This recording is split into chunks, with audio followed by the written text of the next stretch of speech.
Greetings. What business have you? How do you like Master Keyser, Sir Divish? How do I like him? As if it's not enough to hurl giant boulders at my castle, he wants to throw kegs of gunpowder. I understand, but he has to do something. Those boulders could hit my wife, and if they don't get her, the gunpowder could burn her to death along with Sir Radzig. Yeah, I know. I'm sorry. I know how you feel. I feel much the same. When we're done, what state will my castle be in? What will I do if the worst happens? Enough of that. Better to spend my time in prayer than worry. We made it in the nick of time. We failed. That serpent from Valdic gave us the slip. I should have known he'd have his fingers in it all. If only I could catch him. Would you kill him? Maybe. But before that, I'd throw him in the dungeon for a few years. See how much he enjoys it. Still, the best I'll be able to do is lodge a complaint against him when the king returns, and just thinking about it gets my gall. And my arm's killing me. Damn it!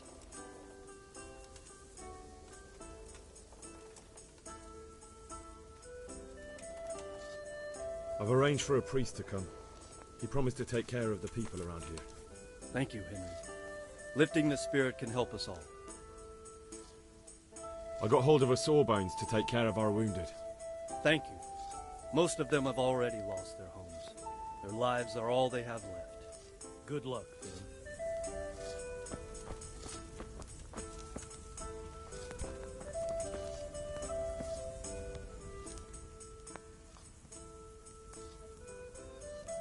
Since Sir Divish's colours still aren't flying over Talmberg, I suppose we'll be attacking. Just so. That Istvan's a stubborn bastard. All right. When do we start? There's no reason to wait. Are you really ready? If you need to rest or anything, we can still wait. You won't have another chance until we've won the day. Or until your final rest. I'm ready. Glad to hear it. We're going to attack on two fronts. The north gate and the west wall, which will scale with ladders. The attack will be split into different stages. Taking the outer walls, the inner bailey, and finally the core of the castle and the tower. How are we going to attack the gate? We'll try to do as much damage as we can with the trebuchet first. Keyser claims he can even hit it directly. Even if that's true, we'll have to charge through a downpour of enemy arrows all the way to the portcullis.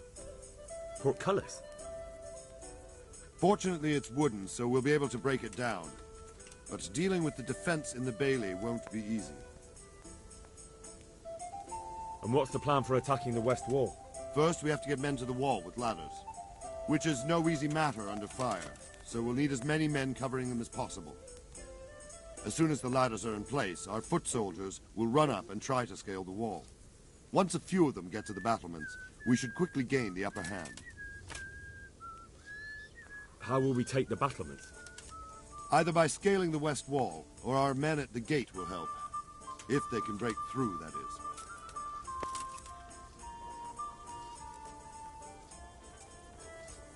And the inner bailey?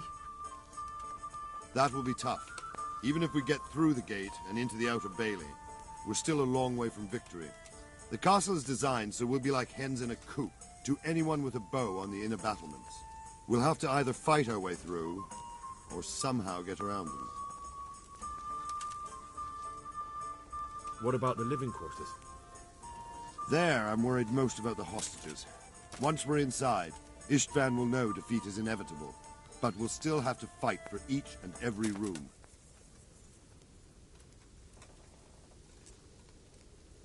I think I've heard everything I need to know. Do you want to join the attack on the walls or on the gate? Remember, many of the Skalitz men will follow you. It could make a big difference. I'll help with the attack on the walls.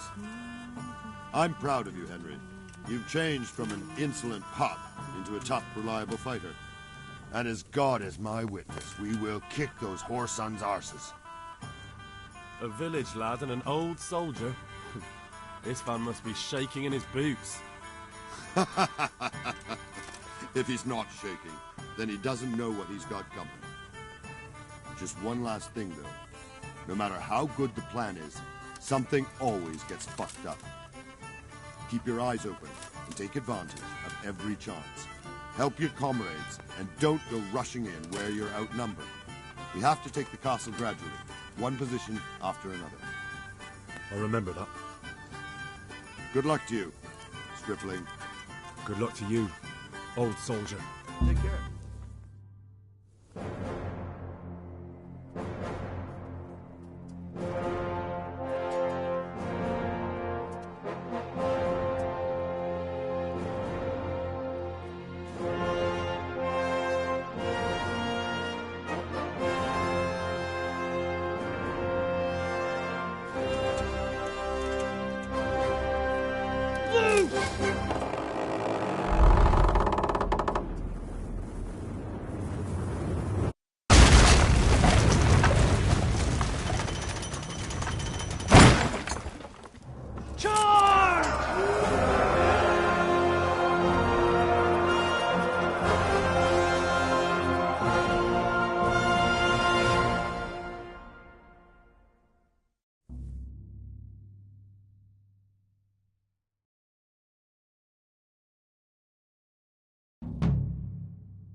For fuck's sake!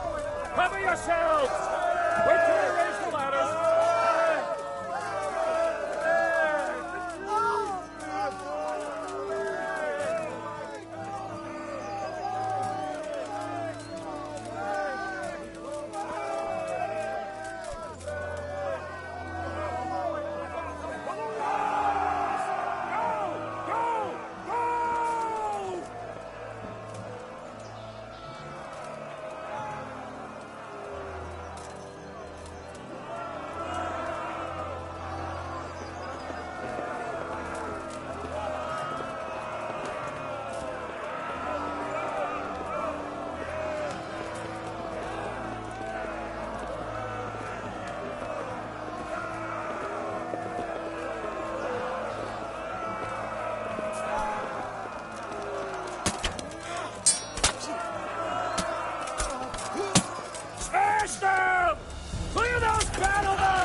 Sir, we should give the order. Let's see if Istvan Toth can worm his way out of this one. Don't tempt fate, Hanush. Istvan! It's over!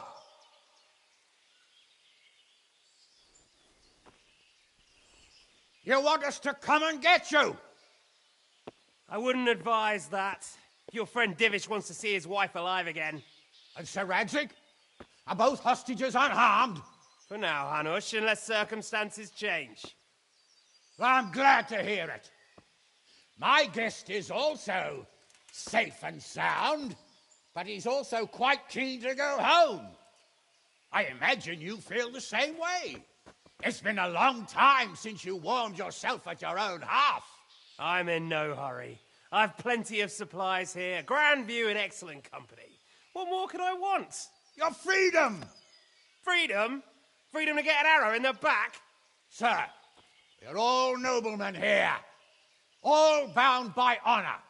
I give you my word as a knight and lord, and that of my companions.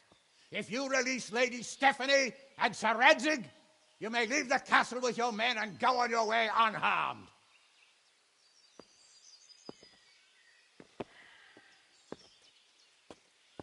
And just how far will we get? What good will it do me if your men attack us in the woods instead of here? If you give me your word of honor that you will leave and never return, I promise you safe passage to the boundary of this fiefdom. What happens after that is up to you and the will of God Almighty. Very well then, but I want a small safeguard. I'll give you her ladyship, but Radzig comes with me. I'll release him in Skalitz. Out of the question! Is our word not good enough for you? Is mine not good enough for you? I swear I'll release him when I get to a safe distance. I'll go with him, Hanush. Let the Lady Stephanie have her freedom now. Father! Don't worry, son. I trust Lord Toth's self-interest more than his word. He wouldn't be fool enough to harm me. If you're certain, Radzig. Prepare horses and supplies, and tell your men to pull back. We'll come down. You heard him. Get to work. And any man who breaks this truce answers to me. So, are you really going to let them go? My word is my bond, Henry. He's a cutthroat and a liar. Good men are dead because of him. What's to stop us from skewering him as soon as he sets foot outside? Our honor. If you let him go, he'll do the same again. Or worse. God's justice will find him. And then, he'll get a taste of my mace. If we break our word of honor, we have none. And without honor, we are nothing. Never fear. Your father will be all right. We'll hunt down those vermin yet.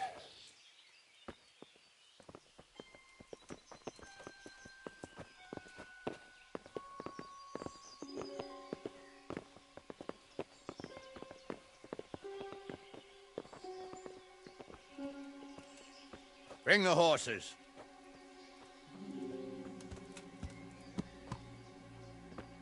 Here she is, as I promised. Not a hair on her head harmed. Stephanie. Forgive me, husband. I'm sorry. For what? For letting them into the castle. Come now, my dear. You're not to blame. I didn't know who he was. He said he was your friend. Never mind. Did he hurt you? No.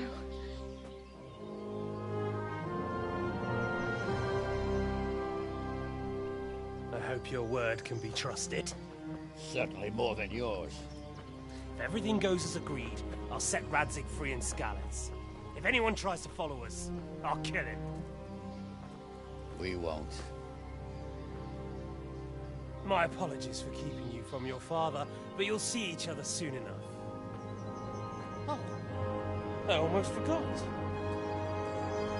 Your sword.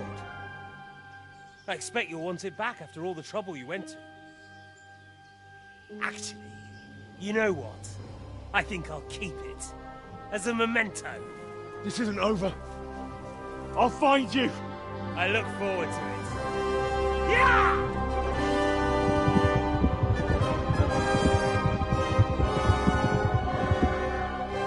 Quick!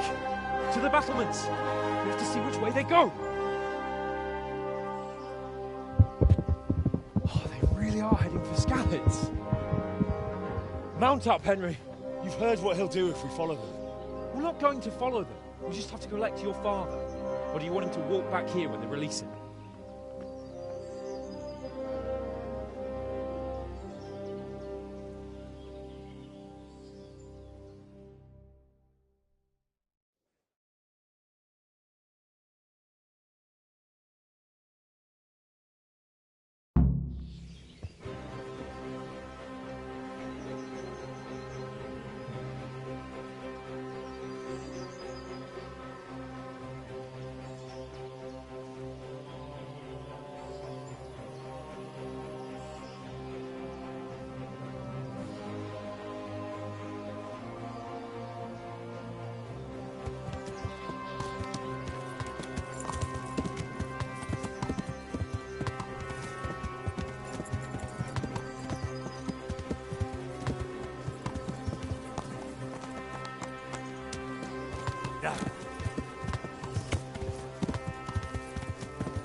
Yeah.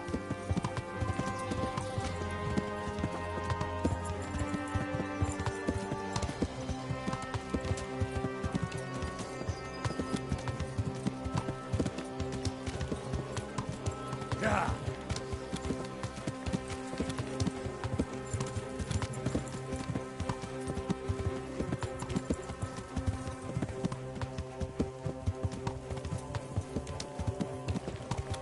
What will you do now? Not long ago, I only made plans 3 days ahead at most. Maybe I really could do something for Rattay and its people. Something really big. But there'll be plenty of time for that later.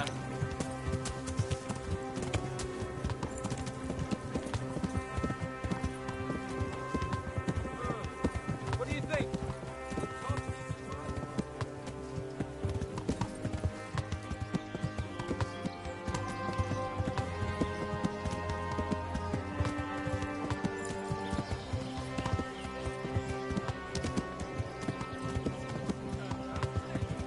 What do you mean? How long have we known each other? A few weeks? Something like that. Before that, I was chasing wenches around Rattay and you were digging turnips. And now look at us. A pair of veterans. I was an apprentice.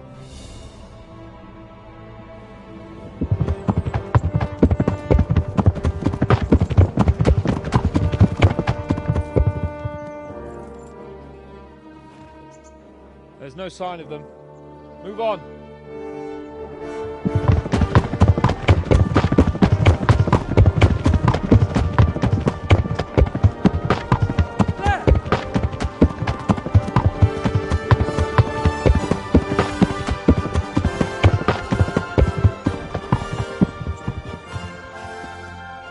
I'm glad to see Ishban kept his word, sir.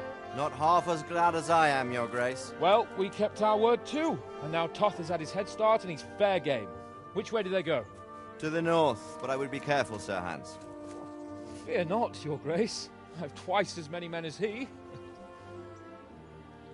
Well, I won't keep you any longer. I'm sure the two of you have a lot to say to each other. Let's go!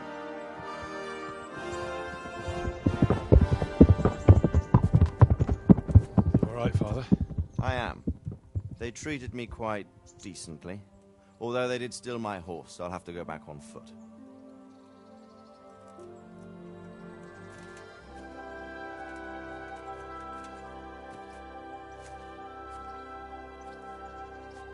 It looks like it's all over. Not by a long shot. It won't be over until we get this mess cleared up. And catch that bastard. How could we let him go? Would you rather we killed him? Even if it meant Lady Stephanie and I died too? No, of course not. But what was to stop us from killing him after the exchange? Honor? Honor?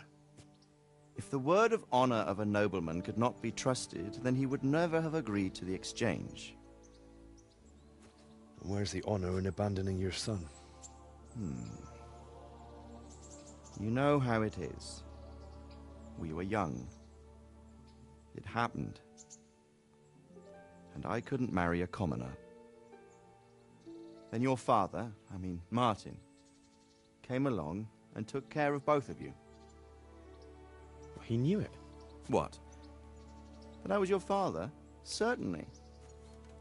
He was a great man. He took you as his own. And always kept an eye on you. Of that you can be sure. I know so little about his past. He told you nothing? Oddly enough, even though you don't have his blood, you're very like him. When he was around your age, he became bored of his trade and set out to see the world. He lived through many adventures, even fought in a war. In a war? Yes, in Poland, I believe. And I don't think he cared much for it. That's why he wanted me to stay at home. He spent some time in Prague, then settled in Kuttenberg. But it seems he quarreled with someone there and finally ended up here. You know the rest. I loved him, but even so, I somehow always had a feeling I didn't quite fit in. It was in your blood, I suppose.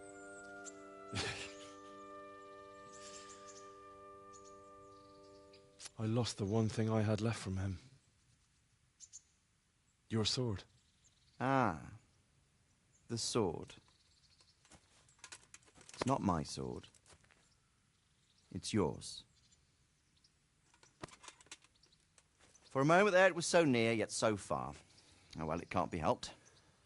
It was almost within my grasp, but just then I had something else on my mind. Well, I think we may yet have a chance to get it back. This business with Toth is not yet over, unfortunately. That's a chance I'd welcome. Not just to get the sword, but that bastard Istvan too. And then I'll find that German whoreson who torched Skalitz, and I'll slay him with it. I'll never forget his face. Or his name. Marquardt von Aulitz. Those are noble intentions, son. But don't forget there are other things in this world that are worth living for. Like what? Look around you. Blue skies overhead, green grass underfoot, beautiful girls.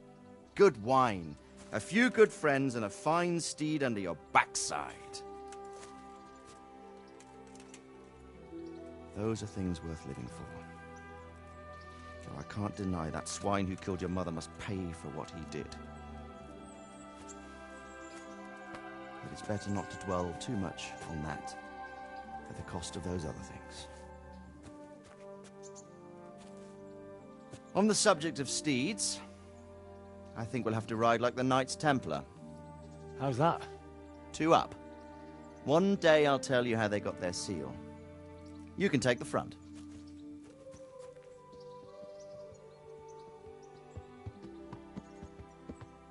It's like I always imagined it would be, teaching my boy to ride.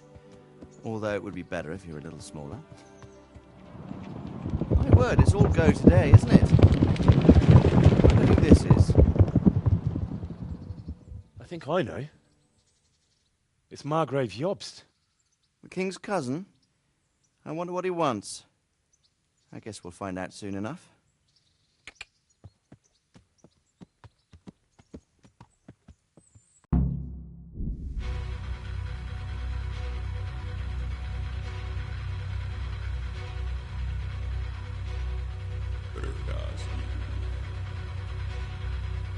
Město mě vřele vítá ve svém nitru.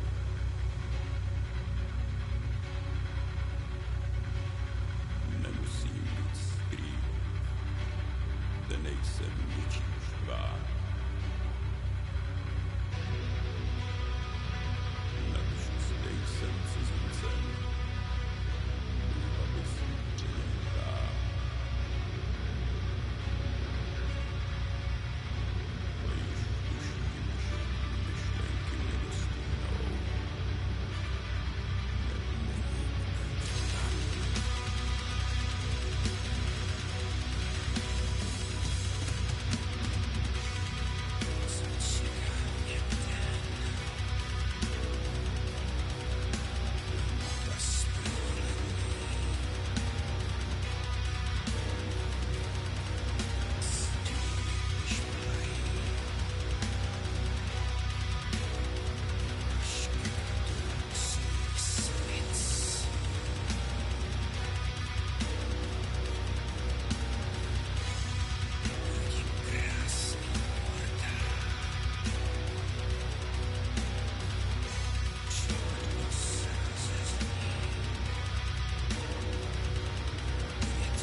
Doing well, son. Father. Come now. You know who sired you. That doesn't matter now.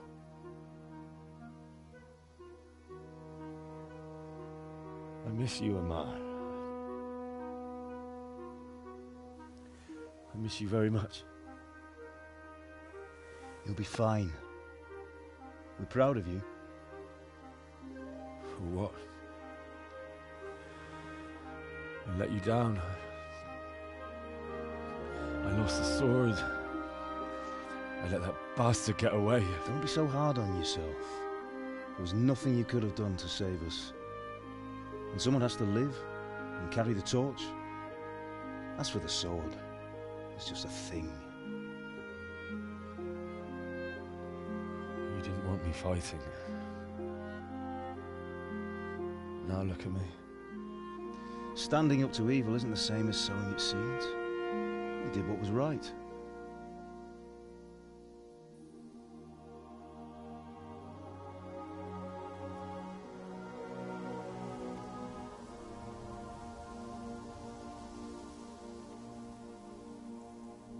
I have to leave you now. Oh, please. You know I can't stay.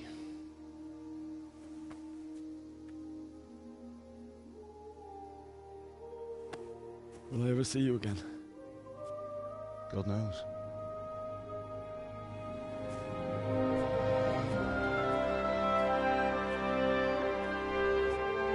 Make her proud.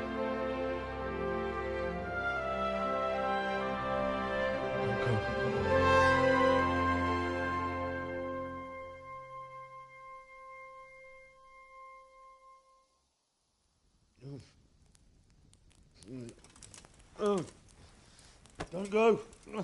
No. What on earth were you dreaming about? I couldn't wake you, and it's well past dawn. Sir Radzig wants you at the upper castle. The lords are in council with Jobst. Right. I'll go straight away.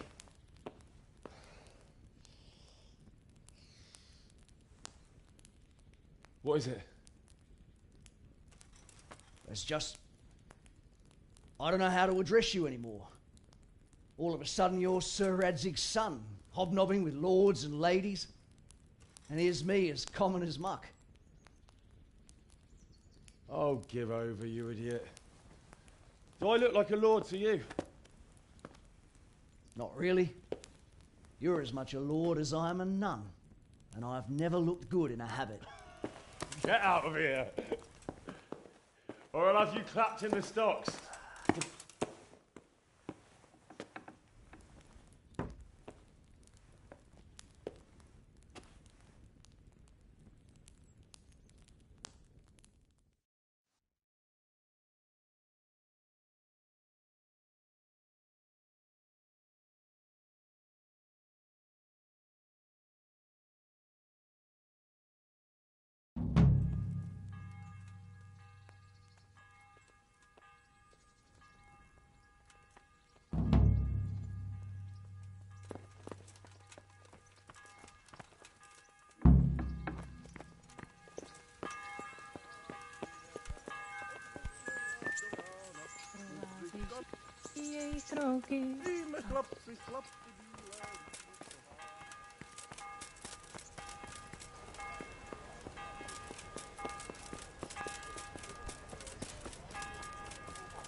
As usual, at least the weather.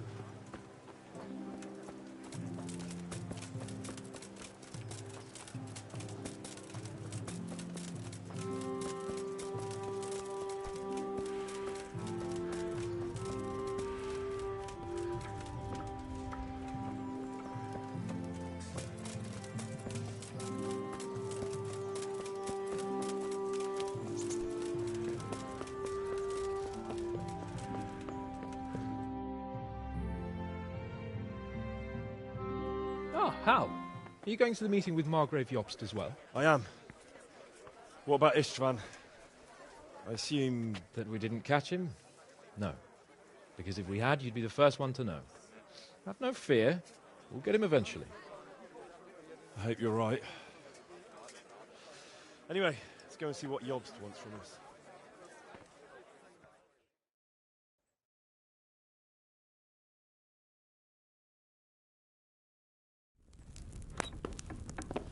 My lords, Christ's blessings on you all. And on you, Lord Capon. And this is my son, Henry. I didn't know you had a son, Sir Radzig. It came as a bit of a surprise to young Henry, too. This gentleman here is John II of Liechtenstein, a member of my council. I'm honored, gentlemen. Come join us. Margrave Jobst was just about to tell us the reason for his visit. Your Grace? I'm sure we're all agreed, Your Graces, that all this unrest must come to an end. This kingdom needs a king. The question is, which king? My cousin, Wenceslaus IV, who is being held in captivity. I have to confess, my lord, that your answer surprises me a little. If I'm correctly informed, until recently you sided with your other cousin, Sigismund. That I cannot deny, and I have always stated my position plainly. But times have changed. How have they changed, Your Grace? Sir, there is one thing on which we undoubtedly concur. That King Wenceslaus, unfortunately, did not inherit his father's gift for governing. Sadly, his failures have cost Bohemia, the nobles, and our whole Luxembourg family a great deal of money and effort. How did the king let it go so far, damn it? It's in his temperament. He cares only for wine, women, and the hunt. A king, in fact, who never wanted to be king. Then why didn't he just let his brother have the crown? Young sir, the crown weighs heavy when there are duties to be performed. But to surrender it means giving up great privileges, too. But he did surrender power to his brother. When things started getting out of hand, Wenceslaus appealed to Sigismund for help in restoring order. What, you're saying Wenceslas has invited him here? This is starting to make my head spin. Actually, it makes sense when you think about it. Sigismund wanted to re-establish the power of the whole House of Luxembourg. He thought if he helped Wenceslaus win the imperial crown, in return his brother would help him become the king of the Romans, and leave the actual reign of Bohemia and the empire to him. Sigismund would govern, while Wenceslaus could carry on doing what he was best at, enjoying the life of the imperial court. Why wasn't Wenceslas crowned Holy Roman Emperor long ago? He was already elected king of the Romans. All he had to do was go and let the Pope put the damn imperial crown on his head. Who knows? Maybe he'd prefer hunting and consorting with bathhouse wenches to spending time with the Pope. Well, so would I must admit. Sigismund's plan seemed sound enough, but it didn't quite work out, did it? It worked for a while. He and his brother reached an agreement. Sigismund took over administration of the kingdom and began planning Wenceslas's journey to Rome for the imperial coronation. But then Wenceslaus realized he would just be a puppet with a crown. I must say, Margrave Jobst, Wenceslas and Prokop behave rather like naughty children in need of a good clout about the ears. Sigismund would agree. He was already planning his rule of Bohemia, and all of a sudden, the rug was pulled from under him. I'd say he lost his patience and decided he'd drag Wenceslaus to the coronation kicking and screaming if he had to. Just like a naughty child, as you say. So he abducted him and your brother Prokop too, if I heard correctly. Correct. And you helped him do it, if I heard correctly. Yes, your graces, it's true. I was there when Sigismund abducted Prokop. I thought everything could somehow be settled, that we could make my brother see sense. But Sigismund just wanted to put an end to the dispute once and for all, whatever the cost. There was nothing I could do to stop him. And that's one of the reasons why I'm here. The worst of it is that it was all for nothing. Instead of putting a stop to the revolt, it escalated it, and the result is this chaos we have today. That's true enough, sir. But I must admit now, I'm not sure what your position is. The king is incompetent, but we must protect him? The simple truth, gentlemen, is that for all of Wenceslaus's faults, we have no one else. So we'll have to make do with his idleness. People like him, though. But what can we do now? Sigismund has the League of Lords behind him. Otto von Bergholf, Heinrich von Rosenberg. The situation has gotten completely out of control. Now even the nobles of the League of Lords are realizing that Sigismund wasn't the right choice. So now Bergholf is on your side.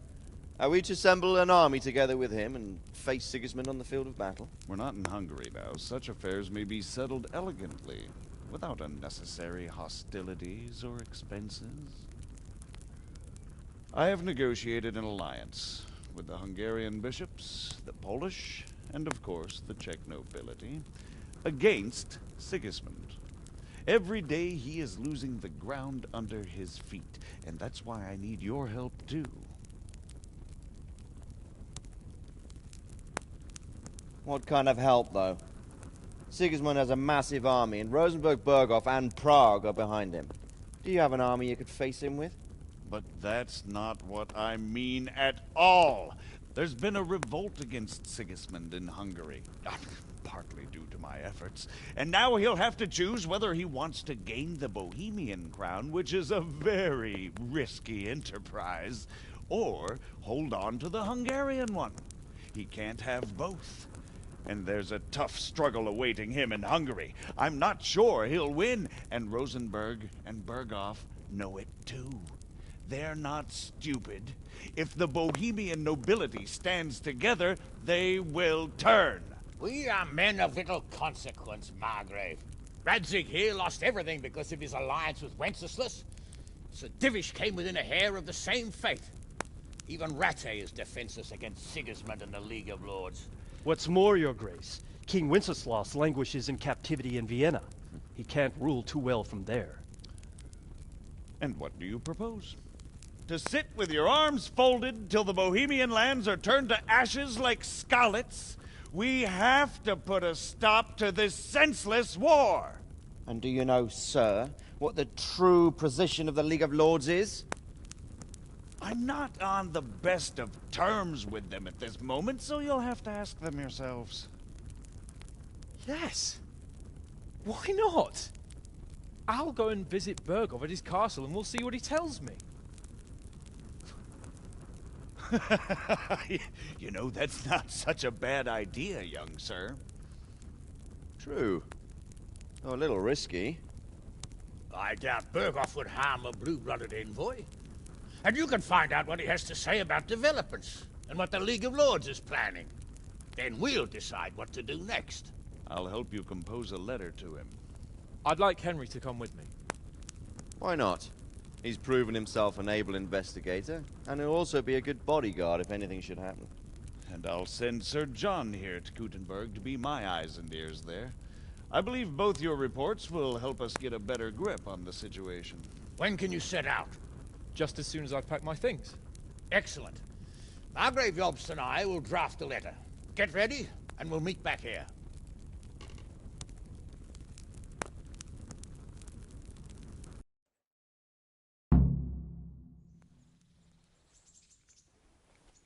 I expect it would be best to write it in your name as Lord of Lipa. Quite so, Margrave. What exactly am I to write? Oh, what isn't really the issue? The question is how. So, it looks like you're off on a... Yes. I don't want to dampen your spirits, my boy, but watch out. These are evil times, and who knows what can happen along the way. Don't worry. I know. You've shown you can fend for yourself, but do take care. You'll be traveling as Lord Capon's... You'll be there to make sure nothing untoward happens to him. Keep your eyes peeled and your ears wide open. What Berghof tells you is one thing, but what you see may be quite another. Rest assured, Father. And don't get embroiled in anything else. Just hand over the letter, hear out his reply, and return. Yes. Very well. Berghof is at Trotsky Castle. I think you'll find it quite an eye-opener. It's one of the finest castles in the land. It's 3 days' ride from here, so unless you hit a snag along the way, you'll be back soon enough. What is their stance on that is, the initiatives of Margrave Jobst of Moravia? That's about all. Very well.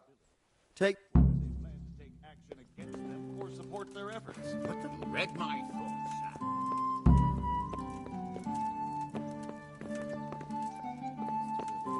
If I didn't know anything about Jobst,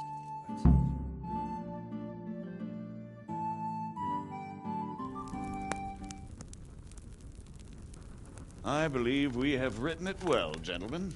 Without a doubt. No one could deduce from this whether we are Sigismund's allies or foes. I must travel back to Brno now, but soon I will go to Brandenburg and I will stop here on the way back. By then, Sir Capon should be back and we can discuss how to proceed. Right. Before you leave, my lord, there is one thing that gives me no rest. Why did Sigismund come as a foe? It makes no sense. If I may, sir, I think I can explain. Oh, please enlighten us, young sir. I live not far from Hungary, where Sigismund reigns. It is a savage country, and the constant war with the Turks has hardened the people. They need a monarch with an iron hand. So when Sigismund felt the wind of revolt, he reacted as he would at home. Only what works on the Hungarian nobles does not work here in Bohemia. Bringing order is one thing, but slaughtering and pillaging with a horde of barbarians quite another. What purpose does that serve? But Sigismund did give the Bohemian nobles a chance to take his side. It was only when they refused his ultimatum that he lost patience and took to the sword. As for the barbarians, he could afford nothing better. The Hungarian nobility would gain nothing from joining his campaign in Bohemia. He didn't have enough coin for a regular army, and so he recruited the Cumans. What he does not pay them, they make up for in plunder. But in the end, he didn't have enough to even satisfy the Cumans. That's why he raided Gutenberg and Skalitz. He wanted the silver. That makes sense. My lords, how's the letter coming along? It's done. Then we can be on our way. Now remember what we said, boy. All you have to do is deliver the letter, listen to the answer, and come back here. Don't provoke Berghoff in any way. Provoke? Me? Never, Uncle. We'll be back in a few days. Farewell, your graces. Come, Henry, my men are waiting. I wish you Godspeed.